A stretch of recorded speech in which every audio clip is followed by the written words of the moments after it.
Assalamualaikum warahmatullahi wabarakatuh. Di sini saya menjelaskan bagian bab 1. Yang pertama, latar belakang. Mata pelajaran fikih merupakan bagian penting dalam pendidikan agama Islam yang bertujuan membekali peserta didik dengan pemahaman hukum syara sebagai pedoman dalam menjalankan kehidupan beragama sehari-hari. Materi hukum syara seperti wajib, sunnah, haram, makruh, dan mubah memiliki karakteristik normatif dan konseptual yang cenderung abstrak sehingga sering menimbulkan kesulitan bagi peserta didik apabila disampaikan dengan metode pembelajaran yang monoton dan kurang variatif. Mampu menyajikan materi secara visual, sistematis, dan kontekstual sehingga memudahkan peserta didik dalam memahami konsep-konsep abstrak dalam hukum syara. Media pembelajaran berbasis multimedia terbukti lebih efektif dalam meningkatkan pemahaman dan daya ingat siswa dibandingkan pembelajaran konvensional yang hanya mengandalkan penjelasan verbal saja. Baik, yang kedua, berumusan masalah ada dua bagian. Yang pertama itu apakah penerapan metode gamifikasi berbantuan video animasi berpengaruh terhadap pemahaman siswa pada materi hukum syara. Yang kedua, seberapa besar peningkatan pemahaman siswa setelah diterapkan metode gamifikasi dalam pembelajaran fikih. Bagian materi yang ketiga yaitu tujuan penelitian. Ada dua bagian. Yang pertama, mengetahui pengaruh metode gamifikasi berbantuan video animasi terhadap pemahaman siswa. Yang kedua, mendeskripsikan respon siswa terhadap penerapan metode gamifikasi dalam pembelajaran fikih. Mungkin hanya itulah bagian saya yang dapat saya jelaskan. Baik teman-teman, di sini saya akan melanjutkan pembahasan dari bab 1 ke bab 2. Nah, di sini saya akan membahas pada bagian bab 2 yang dimana yaitu ada metode penelitian. Di sini kami ada beberapa tahap. Yang pertama, jenis penelitian.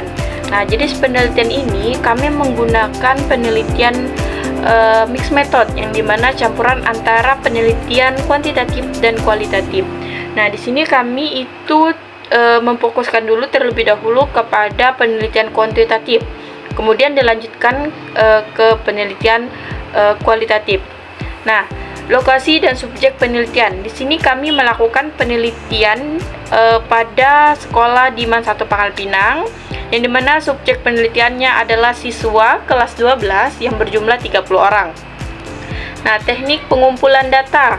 Ada 3 teknik pengumpulan data yang kami lakukan. Yang pertama yaitu ada kuesioner yang dimana kami itu menggunakan untuk mengukur tingkat pemahaman dan respon siswa terhadap pembelajaran tersebut. Selanjutnya kami melakukan wawancara singkat yang dimana kami melakukan wawancara singkat ini kepada guru fikih dan juga beberapa siswa agar untuk mendukung memperoleh data kami. Terus kami melakukan observasi yang dimana setelah melakukan kuesioner, wawancara singkat, kami melakukan observasi untuk mengamati keterlibatan siswa selama proses pembelajaran itu berlangsung. Nah, terus teknik analisis data. Nah, di sini kan kami menggunakan teknik analisis data yang dimana data kuantitatif itu dianalisis menggunakan statistik deskriptif dan uji pair sample t-test melalui aplikasi SPSS yang akan dijelaskan oleh rekan saya nanti pada bab selanjutnya. Nah, selanjutnya itu ada data kualitatif yang dimana dianalisis menggunakan teknik analisis tematik dengan mengelompokkan data berdasarkan tema-tema utama.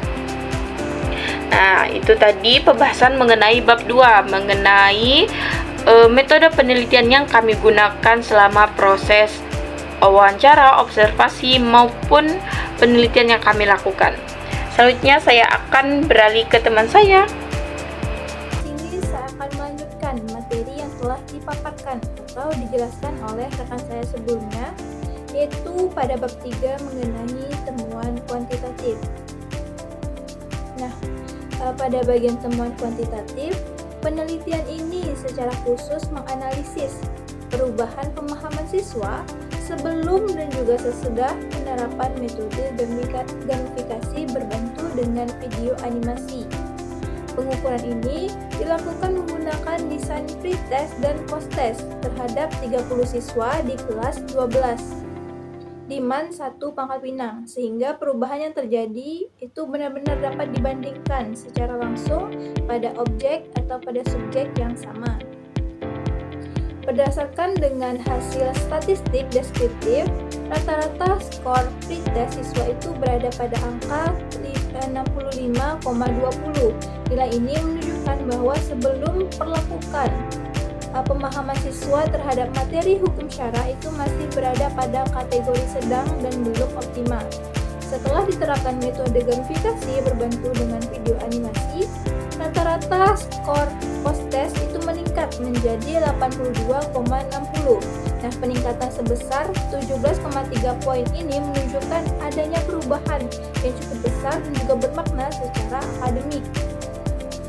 Jika dilihat dari sebaran data, standar deviasi pada pretest itu sebesar 5,79 dan pada posttest itu sebesar 6,5. Hal ini menunjukkan bahwa peningkatan pemahaman siswa itu tidak hanya dialami oleh beberapa siswa saja, tetapi relatif merata pada hampir seluruh koresponden. Fakta ini diperkuat dengan data bahwa sebanyak 86% siswa itu mengalami peningkatan skor setelah mengikuti pembelajaran. Nah, selanjutnya, uji korelasi antara skor pretest dan juga protest itu menunjukkan nilai korelasi sebesar 0,86 dengan signifikansi 0,000. Nilai korelasi yang tinggi ini menandakan adanya hubungan yang kuat antara kemampuan awal siswa dan juga hasil belajar setelah pelakuan. Setelah menunjukkan bahwa instrumen tes yang digunakan itu konsisten dalam mengukur pemahaman siswa, oleh karena itu data dinilai layak untuk dianalisis menggunakan uji statistik lanjutan. Nah, hasil uji pretest sampel t-test ini menunjukkan nilai t-hitung itu sebesar 27,99 dengan nilai signifikansi 0,000 yang jauh lebih kecil dari batas signifikansi 0,05. Secara statistik, hal ini berarti hipotesis 0 ditolak dan hipotesis alternatif itu diterima. Dengan kata lain, perbedaan nilai antara pretest dan juga protest itu bukan terjadi secara kebetulan, tetapi merupakan dampak dari penerapan metode gamifikasi berbantu dengan video animasi yang telah diterapkan tersebut. Nah, secara keseluruhan, temuan kuantitatif ini membuktikan bahwa metode gamifikasi yang dipadukan atau digabungkan dengan media video animasi itu mampu meningkatkan pemahaman siswa secara signifikan. Unsur permainan, tantangan, serta visualisasi materi itu membantu siswa memahami konsep hukum syara yang bersifat abstrak menjadi lebih konkret, sehingga proses pembelajaran itu menjadi lebih efektif.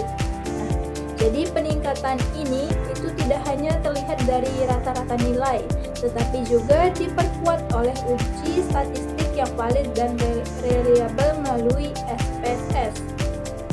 Baik, itu saja materi yang bisa saya paparkan, yang bisa saya sampaikan. Selanjutnya saya serahkan ke rekan saya. Baiklah, di sini saya akan menjelaskan pada bagian bab ketiga, yaitu materi tentang temuan kualitatif. Yang dimana pada bagian temuan kualitatif ini dihasilkan wawancara dan observasi menunjukkan bahwa penerapan metode gamifikasi berbantuan video animasi memberikan pengalaman belajar yang positif bagi siswa. Nah, pembelajaran dapat dirasakan lebih menyenangkan, materi hukum syara menjadi lebih mudah dipahami, serta siswa terlihat lebih aktif, fokus, dan termotivasi. Selama proses pembelajaran, temuan ini diperkuat melalui analisis NPPO yang menunjukkan dominasi respons positif siswa terhadap unsur permainan, video animasi, dan sistem penghargaan dalam pembelajaran, sehingga mendukung peningkatan pemahaman siswa secara menyeluruh. Baiklah, itu saja yang dapat saya jelaskan. Baiklah, di sini saya akan menjelaskan kesimpulan dari hasil penelitian kelompok kami. Nah, berdasarkan hasil penelitian dapat disimpulkan bahwa metode gamifikasi berbantuan video animasi berpengaruh positif pada peningkatan pemahaman siswa pada materi hukum syara di kelas 12 MAN 1 Pangkal Pinang. Faktor dominan yang mempengaruhi peningkatan tersebut adalah meningkatnya motivasi belajar dan keterlibatan aktif siswa dalam pembelajaran. Nah, untuk rekomendasi yang dapat kami berikan ada dua, yaitu yang pertama, guru PAI atau Fikih disarankan untuk menerapkan metode gamifikasi sebagai alternatif pembelajaran agar siswa lebih aktif dan termotivasi. Serta yang kedua, yaitu pihak sekolah diharapkan dapat mendukung penerapan pembelajaran berbasis teknologi dengan menyediakan sarana dan prasarana yang memadai. Sekian kesimpulan yang dapat kami sukan. Saya akhiri, wabillahi taufiq wal hidayah. Wassalamualaikum warahmatullahi wabarakatuh.